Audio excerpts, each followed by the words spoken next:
If you have decided you're going to leave one thing and go to another thing, choose the thing that you're not entirely certain you can do. Don't do the things that you know you can do because you won't be learning. And you won't be that motivated because it might not be that hard. If you run a business and are looking for space, we're talking 2 of you needing a couple of desks to hundreds of you needing a stunning new office. You need to check out Hubble HQ. They have a beautiful, easy-to-use website where you can find just what you're looking for. And you can book and manage your office viewings through the click of a button. You'll also get a dedicated expert advisor who can help you make the right decision and negotiate the best deal for you. Best thing? These guys won't bore you with jargon. They'll just sort you out. And I should know, I'm a happy customer. Whether your thing is stunning views or fridges full of free booze, you'll find it on Hubble HQ. So go to hubblehq.com/secret leaders to find your perfect office today. The UK has adopted someone important, someone that has had a massive impact as an entrepreneur, angel investor, and now an educator for the next generation. Sherry Coutu moved here as a youngster, studied, fell in love, and raised a family. But that was alongside starting up Interactive Investor International, called 3i, is that correct? No, not called 3i. Oh, go for it. Interactive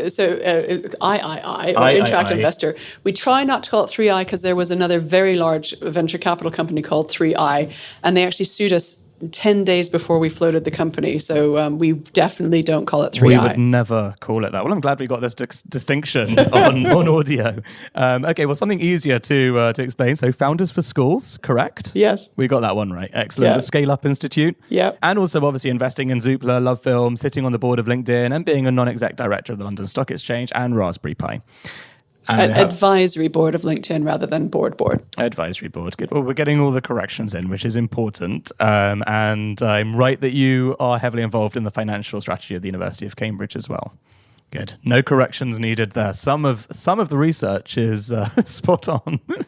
Okay, these are just the highlights for the CBE, self-confessed techie. Your list is long and impressive, and basically Canada's loss is our gain, although you must be tempted to just move back to Canada at the moment. It's a very, very interesting dichotomy between our two countries. I love Canada, and I'm absolutely heartbroken with what's going on here with Brexit, and it would be dishonest to say that I hadn't thought about relocating there. Okay, well, we won't press it just now. I definitely don't want to be the person that was responsible for making you consider it even stronger. So, straight into some quick fire questions. Tea or coffee? Coffee. Canada or UK? For what? For a quick fire answer. Passport, Canada. Excellent. Life, UK. Everything Canada right now, I guess. Mountains, Canada. No. Mountains I've climbed. Kilimanjaro 3 times, and Rinjani is probably my favorite mountain. It's in Indonesia in Lombok. I meant comparing Canada and UK mountains. I thought you were about to tell me some amazing UK mountains. The UK doesn't have any proper mountains. Exactly. But my husband would say there are Munros in Scotland, which there are, but they don't really count as a mountain. They're more small. We'll leave them out. Yeah. Okay. Mountains, Canada, definitely, if I have to choose. What's your phone? What have you got? Some sort of iPhone. Some sort of iPhone, okay. With a brown cover to it, which is very nice. It's a 10X or something like that. Yeah. And finally, winter or summer? I like skiing in winter, and I like climbing mountains in the summer. I don't know. And also, you've got Canada and UK. I'm going to say you sound like a winter person to me. Oh, which do I prefer? Yeah. I feel happier in the summer, I think. I like daylight. You like vitamin D? Yes. Yeah. Okay. Right. Well, now that the ice has suitably been broken, hopefully we can delve a little bit deeper with some more meaningful questions. So let's just start with your 2 major initiatives. So Founders4Schools and obviously the Scale Up Institute. Can you tell us a little bit about them? Which would you rather start with telling us about? I would start with the Scale Up Institute because the Scale Up Institute caused me to see how important Founders4Schools was. A few years ago, I was asked by the government to write a report on how to stimulate economic growth, and did quite a long study. I sort of I took a sabbatical from all of the boards that I was on and went into an academic. It was almost like doing a very shortened PhD, and came up with not only the key reasons that were causing our economic growth to falter, also very simple things that we could do to fix that. And being a woman of action, I wanted to come up with action-oriented recommendations that we all could do right away without waiting for anybody else to write a policy or do anything else that could make an impact. Because I'd just like to pull a lever and have impact. That's easier for me than pull a lever, have lots of other things happen, and then finally something might happen. And I think I thought I was going to write about finance when I was, when I first started investigating what you need to do to unlock economic growth. And actually it was like, oh, well, if it's just about skills, then we know many of the tricks that entrepreneurs need in order to get more skills. So let's focus on that. And well, in terms of developing yourself, surrounding yourself with peers so that you can go through the growth together, that's a pretty easy one to sort. And then there's common tricks that you can use to sell to big corporates and to international companies that help you go from a 100 million value company to a billion value company. So we just wanted to sort of bottle those up and get them into the hands and heads of entrepreneurs so that we could grow the economy without waiting for anybody else who might be distracted with Brexit or other stuff that is outside of our control. I wanted to put the control for our economy back in the hands of the entrepreneurs who are driving the economy. And what was the reception like from government when you were discussing it this way? Probably quite relieved. The government was very happy. I mean, they're used to receiving reports that have big price tags attached to them. And this is so we need to use our convening and we need to think about scale-ups and removing the barriers in front of them as opposed to invoke a whole bunch of laws and all sorts of things that take a long time. So I think they were relieved. I think they warmly received it. They have trained a lot of their people and changed many of their programs to be oriented towards growth rather than small companies or large companies. And I think that's been really healthy. What has been the biggest lesson or mistake, I guess, that you might have learned along the way? I'm assuming that might not have all been perfectly smooth sailing, but like I say, that is an assumption. It might well have been. So our educational programs and our outputs are focused on helping each of the ecosystems or cities to create a great place for entrepreneurs who are growing their companies quickly to flourish. In London, for instance, infrastructure features often, but if you're in Birmingham, it doesn't feature as often. Everywhere in the UK, they have issues with talent. So the tricks around talent is you need to train people to do what they need to do. How do what are the tricks used by companies that have managed to scale in order to onboard hundreds of people quickly? Well, there's orientation programs and these sorts of things. The good news is we have probably tripled the growth rate of scale-ups in the UK in the last 5 years. We released this in November, and we've just got new data as well showing that the people understand what you need to do, and a much greater proportion of companies that were scaling before are still scaling. So we are creating the conditions to allow companies to flourish here better than elsewhere, which is super cool. So everybody's cohort is succeeding. What we do is we publish case studies on people who do have cohorts. We're tracking 500 initiatives around scale-ups in the UK at the moment and seeing which ones are effective and which ones weren't effective. There weren't any 5 years ago before we wrote the report. There are now north of 500. They're in every city. There's several of them in every city. And we're monitoring which ones seem to be producing huge numbers of scale-ups, and we're telling their secrets to those who don't yet have as many, the additional growth in scale-ups as we would like. But is it something that startup founders apply for to be part of, or is it just something that's just information out in the ether and it's publicly available? In order to be a scale-up, you have to sell more stuff to your customers. So we help entrepreneurs sell more stuff to their customers. The best way of being a scale-up is by either selling more stuff, which we measure by an increase in turnover, or by hiring more people, which, again, it depends on the industry. In life sciences, you'll see a jump in companies by who they hire, and that is followed by, or should be followed by, a jump in revenues. But in tech, you'll often see a jump in revenues before you'll see a jump in headcount. So it kind of depends on what type of industry you're in before you start scaling up. But you can't apply. You have to delight a customer or an investor and either hire people or sell more stuff. And obviously, on the hiring metric, a good place to go for that information is LinkedIn. And you've got Reid Hoffman involved in this program. Yes, absolutely. So Reid Hoffman was on our board for the first 4 years, and he definitely was one of the collaborators in writing the report. After that, he started up his Masters of Scale. Also, he's taught at Stanford. He's also, he's done many things around entrepreneurship, and obviously focused on scaling as well. He's a master of scaling and blitz scaling. And his previous 2 books as well were both about how to scale things rather than how to start them.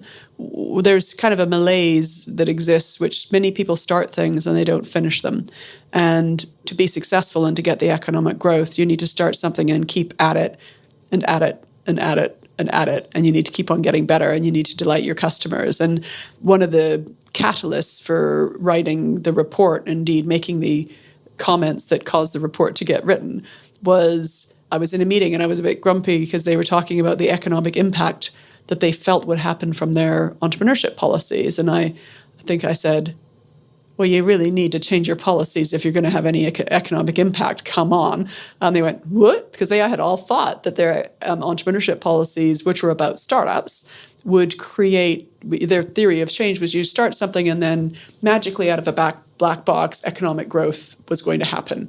And that's not the case. You have to start things, you have to stop things, and you have to double down on the things that are working. And that discipline of focusing on the mechanisms of delighting customers year after year after year, and what you need to do as a business leader to grow yourself so that you can hire more people and develop them as they serve more customers was really what we were double downing on. I'm not sure if that's grammatically correct, but what we were focusing on. I believe double downing is yeah, sure. Okay, we'll go for and for doubling American, doubling down on. And I'm a Canadian. Yeah. Don't you even vaguely think of me? I wasn't. I haven't made that mistake. Don't worry. But no, I was going to say, but for American listeners, double downing will just sound like Downing Street. Okay, that sounds totally legitimate. No, but it's doubling down on. That was the words that should have come out of my mouth. So sorry about that. Yeah. Actually, just on this, so I want to jump straight ahead to your views on work-life balance then. I mean, you've just discussed blitz scaling and the attitude towards, going super fast and making sure that we do reach that end goal, of course. But you've also very publicly discussed, how you are very careful with your own work-life balance and you truly believe in it. How do you think those two things culturally manifest? Do you feel like we're going through a sort of different shift in perspective at the moment in terms of how to manage that? Because, of course, a few years ago, there was the whole just work 24/7, everyone just kill themselves, like a Facebook kind of vibe where you're just there forever. Facebook and Google being very famously keeping everyone at the office non-stop. I'm guessing you wouldn't like either of those cultures for yourself personally. I think in terms of sustainability, we want to have that balance. And life is a marathon, not a sprint, I think, for all of us. And I think that if you're happy and balanced in your life, you're going to be more effective. And if you just work and you don't exercise and you don't see your friends, then that's not really sustainable. And it's better if you can have that balance. And sometimes it's a bit like a pendulum. Sometimes you can work like a dog and then you swing back and you do family and then you swing back and you work like a dog. Probably having less, violent, in the swings and the cycles, having less high ups and downs is better for all of us, and it's certainly more sustainable. Have you been more reflective on that in later in life? As in, do you feel like this belief sounds great now, but actually looking back, you didn't do that necessarily? And no, I was pretty ferociously, at that point, I didn't have 3 children and a husband. There was a lot of traveling and I worked every hour that God gave. And, at points was, kidnapped by my friends for weekends and they gave me some of the sanity. It was, I'm trying to remember, I've always preserved weekends because I've needed downtime to focus on other things, and I'm fresher on a Monday if I've had the entire weekend off. although I now sort of do Sunday nights just to focus on the stuff that I need to do during the week. But once I got married and had kids, it was important to me that they knew how important they were to me, and have seen many people make sacrifices that I didn't want to make. I wanted to know my kids, and I wanted to see my husband, and I wanted to sort of enjoy a family life, and that was really important to me, which is one of the reasons why after floating and selling Interactive Investor, I became an angel investor for 15 years. It's a lot easier to be an angel investor when you control what you do, how you do, and how you do it, than if you're working full-time for anyone else. And it's really only now that the kids are older that I'm executive chair of Founders4Schools, and also have that portfolio that you spoke about, which is sometimes can be quite exhausting, but it's exhilarating at the same time.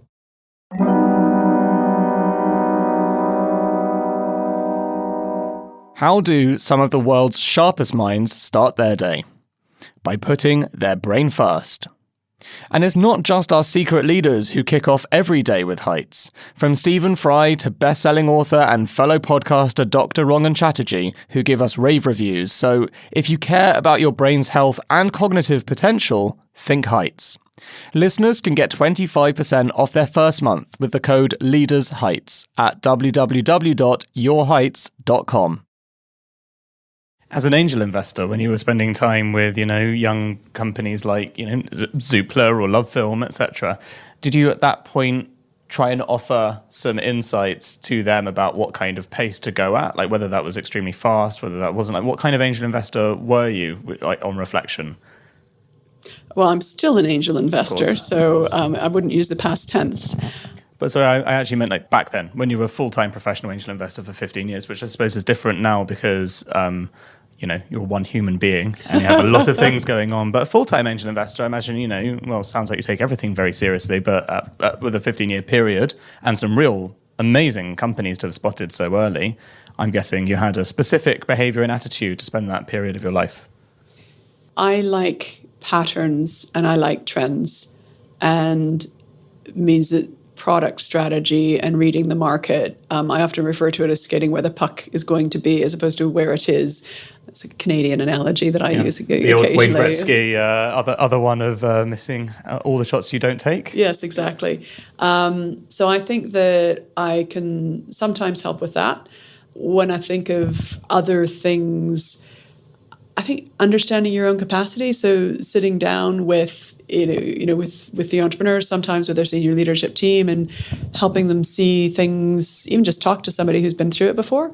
Sometimes you don't see things. And my angel investors were absolutely critical for me to shine a light down a path. And I was thinking about, it's not working the way that I thought it would. I can't, can you just help me sort of be clear-eyed about what's the solution to this problem that's, keeping me awake at night, or that I don't seem to be able to solve. And I think I really just try to troubleshoot with the entrepreneurs, and whatever issues they happen to be having, whatever that is, try to help them. Sometimes it's with financing stuff. I made more than 70 investments, and I've looked at a lot of term sheets, and fallen down some potholes in these things. So people will often come to me and say, oh, we got this term sheet and there's these couple clauses and I just can't think about them. And my lawyer's saying it's okay, but I have a bad feeling about it. What do you think? I can go look at a clause and it doesn't take me very long to sort of say, run, or, oh, that's fine.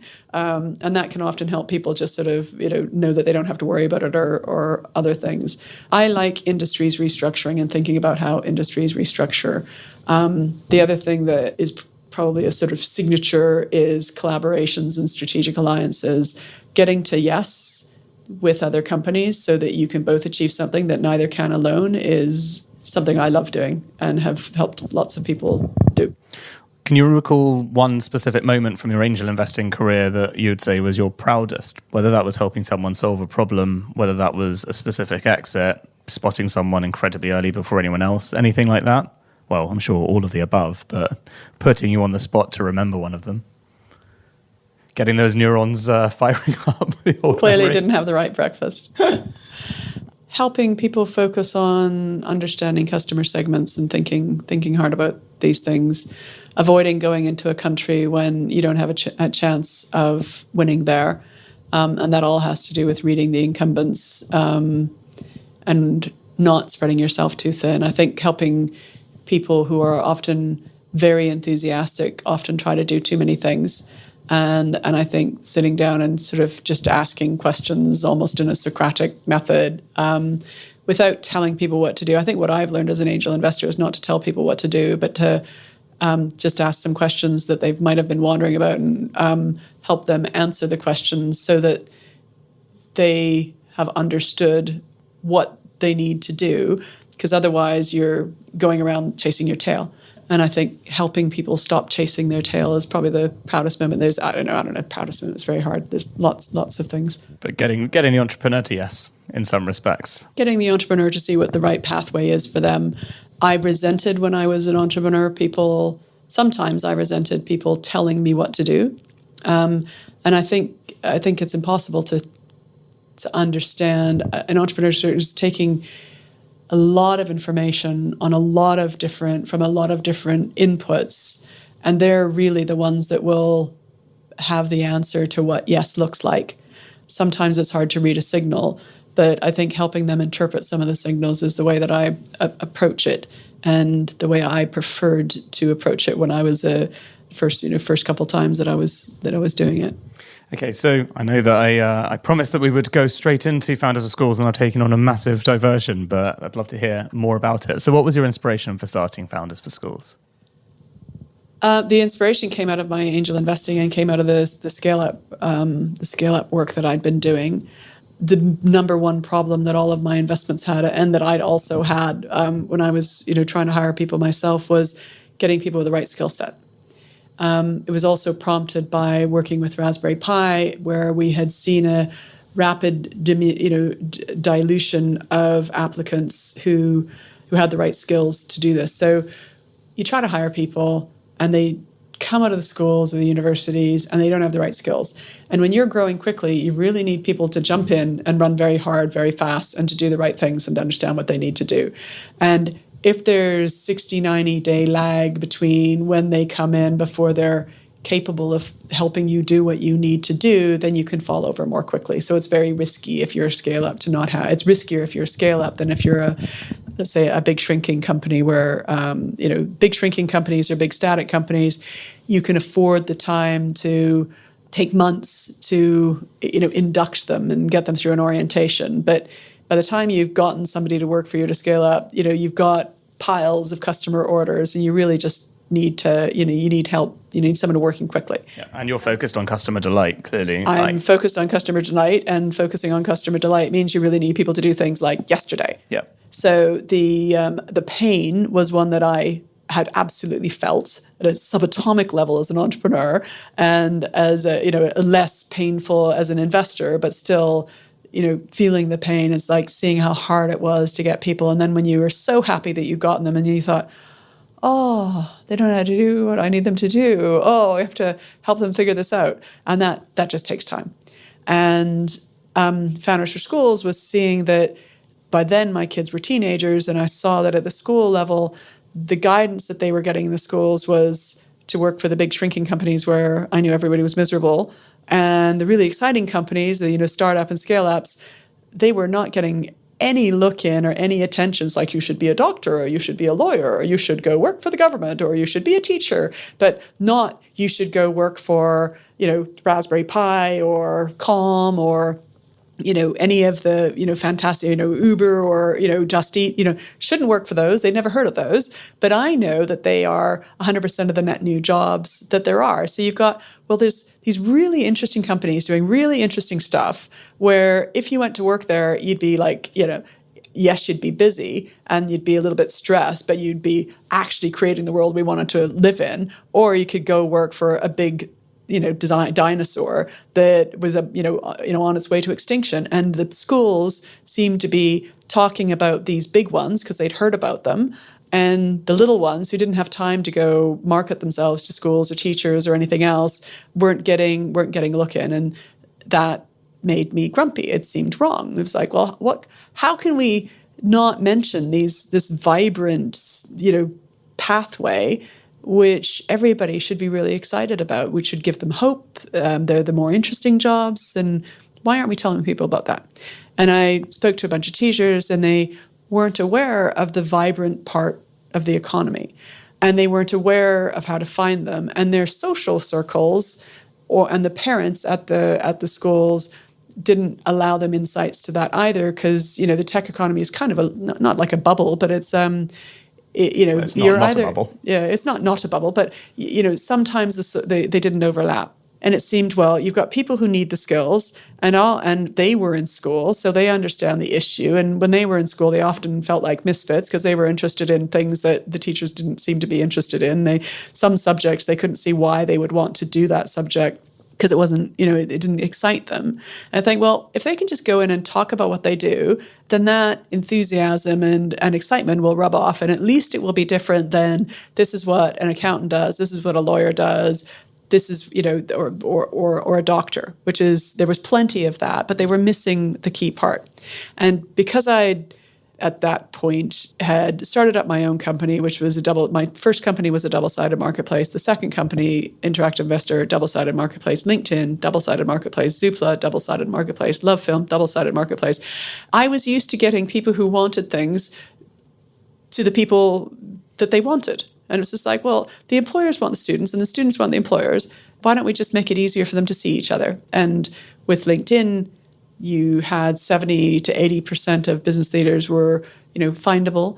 I worked with their developers, so I knew that they had programs that allowed you to make visible some of the people that were there, and they know how important it is to get talent. So it's a long answer to, there was a problem.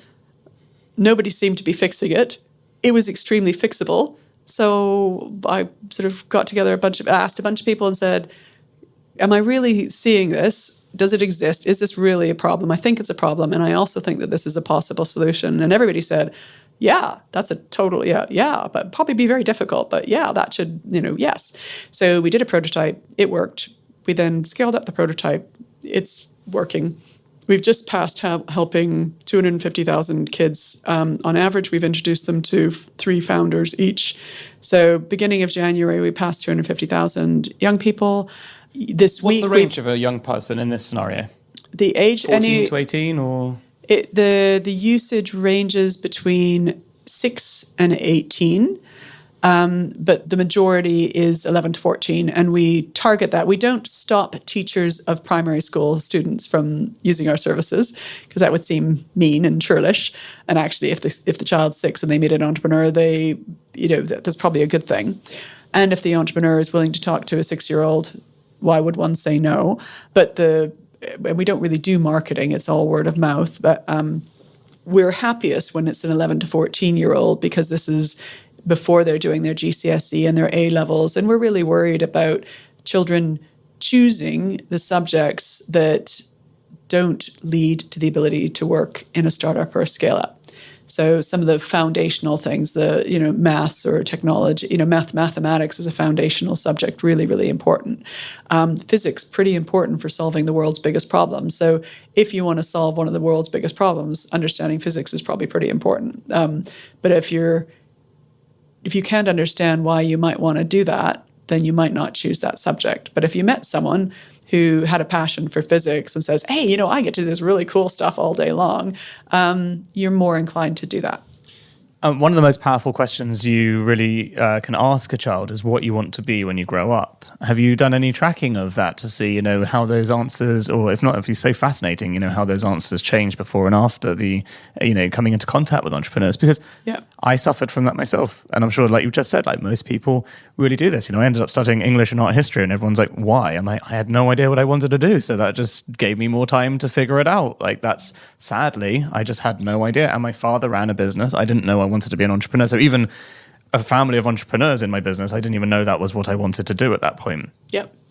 So there are many people that have studied trends in what kids want to do when they grow up, and they're still absolutely pointing not at the jobs that will still exist when they finish school. So it's quite disheartening to see that on average, when you're surveying kids, what do you want to do when you grow up? There's they're still answering jobs that won't be there. Like, it's very acute and it's getting worse.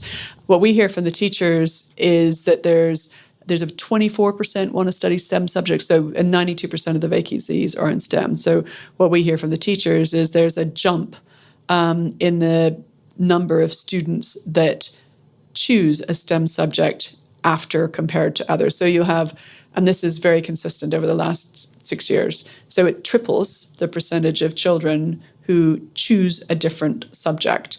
Just meeting an entrepreneur who can express why they had a passion for something about it, and it changes the subject. There's academic research, but we haven't done this research. There's academic research showing that teachers believe that attainment is boosted most by a work experience placement than anything else. There's hundreds of interventions that go on to try to boost student attainment. And the number one, and there's consensus around this, the number one is work experience. So give someone work experience tomorrow. And I guess part of that is that children at the moment may not believe in themselves. And if you give them a project outside of the classroom, they can learn that they can actually do something. And that boosts their own thoughts about what they can do, and they do more. It's the research is really interesting.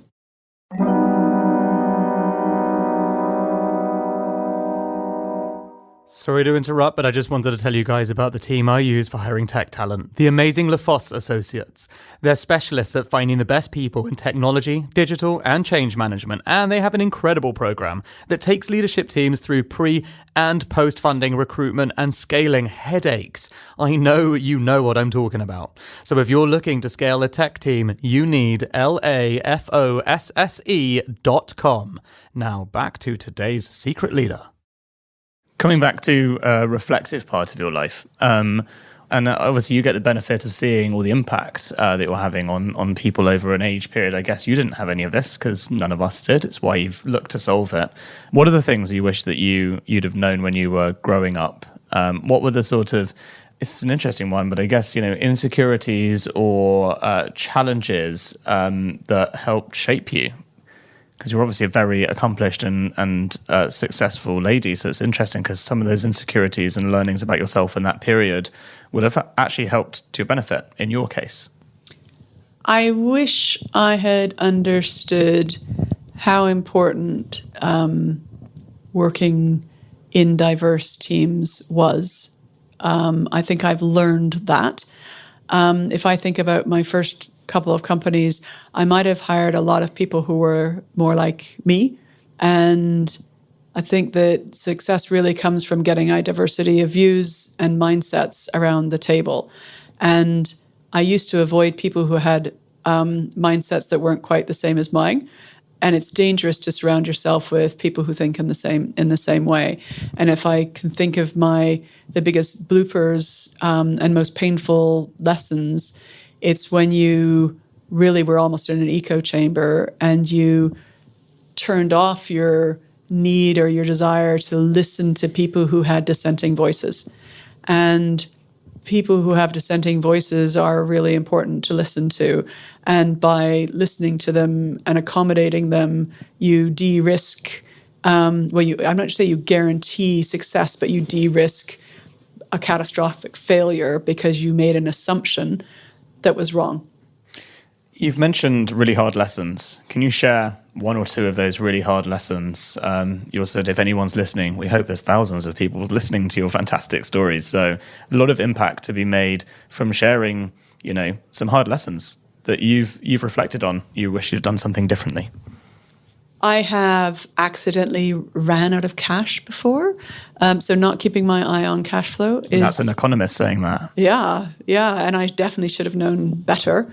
So don't run out of cash. So I think keeping your eye on that is really important. And, again, if you're focused on a goal and all you're looking at is engagement, if it's fast growing, it's pretty easy to run out of cash. You can make some little assumptions and, before you know it, you're actually really, you're really in trouble. So I think doing that has surprised me and been very painful on the occasions, not just one, that I've done that. So I think that that's really annoying.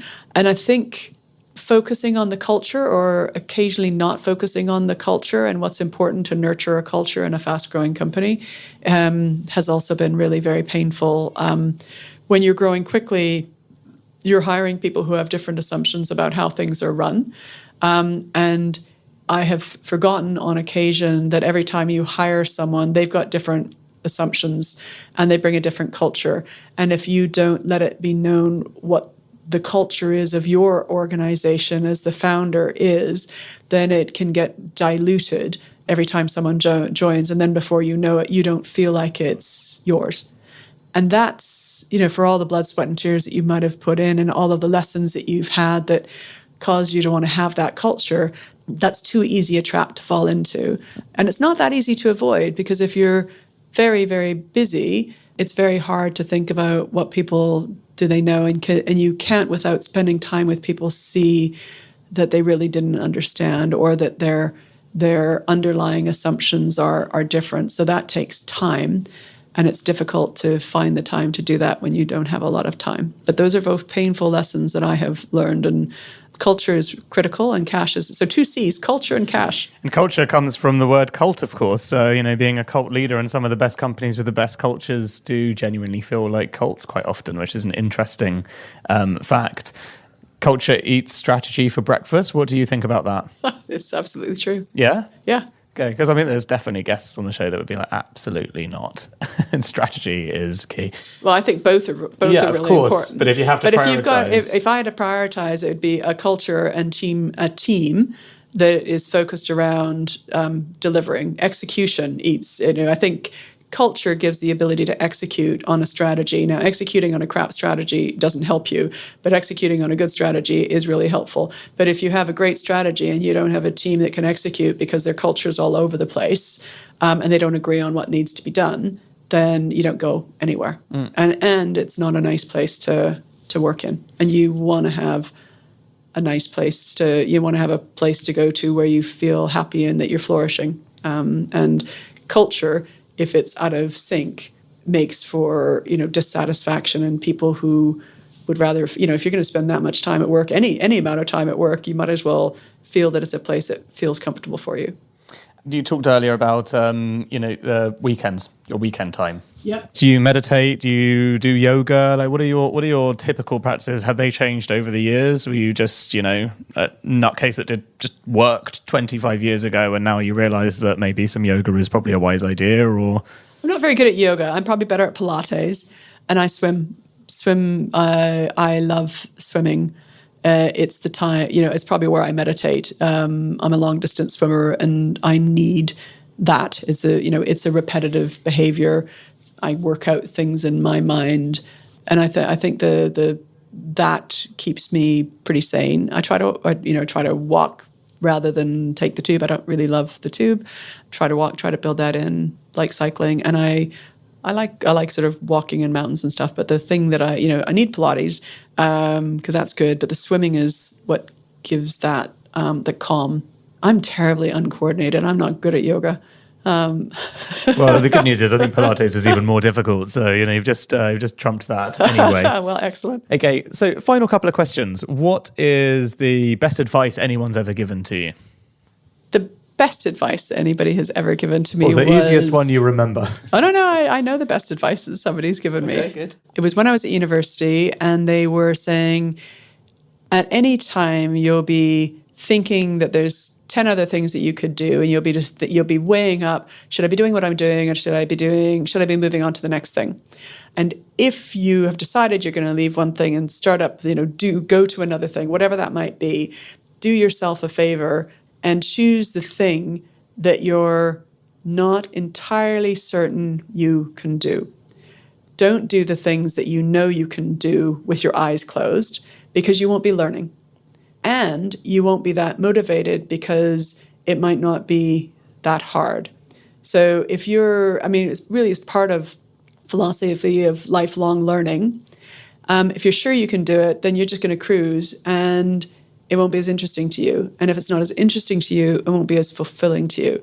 And I could only wish upon everybody to do what they find really, a huge curiosity about, and something they really want to figure out. If you can do that, then you actually won't work at all. I just have this wonderful life of figuring out puzzles that need to be figured out. Sometimes I help other people figure out puzzles, but hard puzzles are interesting and they cause you to be engaged. And that was very good advice. So whenever I've been thinking about, do I stay with this thing or do I stay, or if I'm, investing, do I invest in something that I'm certain will work or do I invest in something as a problem trying to solve? Completely agree. What do you advise for female entrepreneurs to get going and sort of how to build their confidence for their journeys? Do you feel, you've obviously been doing both entrepreneurship and investing for a period of time now. Do you think it's getting better? So I think finding other women who have started up businesses is nowhere near as hard as it was when I started starting them up 20 years ago. So look and find role models. I think role models and peers are really important. They help you understand that is a pathway that you could go down. I remember thinking at some points, well, maybe I can't be an entrepreneur because all entrepreneurs don't have kids and I want to have kids, so I can't be an entrepreneur. And then I met Steve Shirley and understood that, well, you actually can. Oh, well, if you're in tech, you can actually have a whole bunch of kids and be an entrepreneur, and that's good. And I didn't know change your that name before. in order to do it. And you don't have to change your name any longer in order to do it. But I think look around you. There are really inspiring women who have done it. And I think going back to it, solve a problem you want to solve. What I love about backing female entrepreneurs is some of the problems they want to solve, it wouldn't occur to a gentleman to solve. And there are some issues that predominantly affect women. So go solve those issues because they haven't been solved yet and they need to be solved. And there's a 52% of the population that will want whatever it is that you're doing if you get it right. And final question, what do you look for in entrepreneurs you're going to invest in? That they want to solve a problem that they care about. Is that the number one thing? That they have a reason for wanting to solve the problem is the number one. Because if you're going to not just start something and then move on to something else, you have to really want to solve that problem.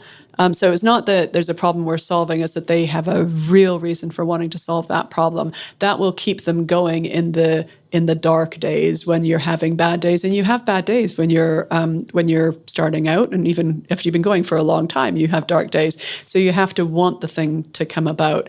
And the other is that it's a problem we're solving, because if it's a problem we're solving, it will be very easy to get the talent that you need, and it will be very easy to persuade others to buy your stuff because they also need it. But you can get the talent if you're solving a problem that's worth solving.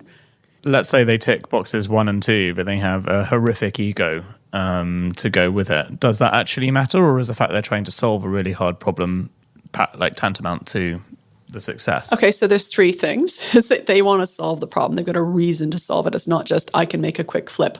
There's this problem, I can solve it. They want to solve it because if it takes longer, then they'll have to have that tenacity and resiliency. The third is, and this is what I look for in the due diligence that I do, is can they work with a team?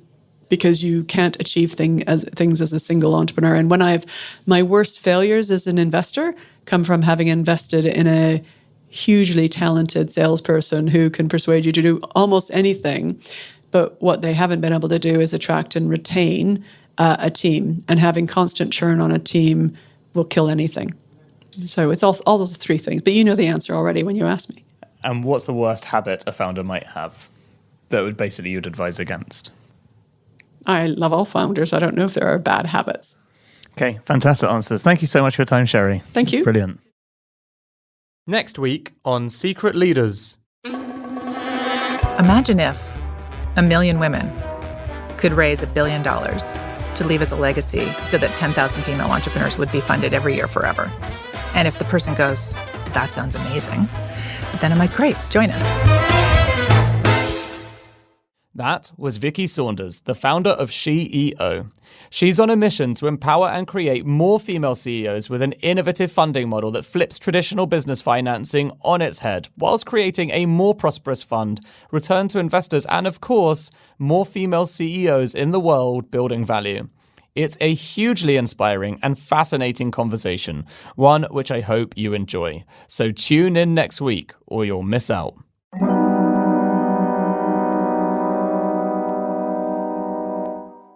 We hope you enjoyed this episode. It was brought to you by your host, that's me, Dan Murray-Serter, producer, Rich Martell, edited by Harry Morton of Lower Street Media, and if you've heard this, it'll probably have something to do with Jennifer Osman in Canada.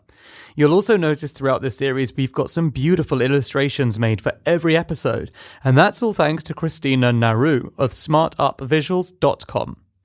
You can check out show notes, transcripts, and our upcoming Secret Leaders live events on secretleaders.com. If you haven't yet, hit subscribe on whatever media player you use. Just follow us at Secret Leaders on Instagram or at Secret Leaders1 on Twitter. And tell just one friend about how frickin' awesome this episode is. If you want to go the extra mile, I'm at Dan Murray-Serter on Instagram, Twitter, and LinkedIn, and we'd love to see you take some screenshots of the episode you're listening to and share it across your social media. It'll bring a tear to our eye and joy to our hearts. See you next week. Tune in, or you'll miss out. In, or you'll miss out. In, or you'll miss out. In, or you'll miss out. In, or you'll miss out.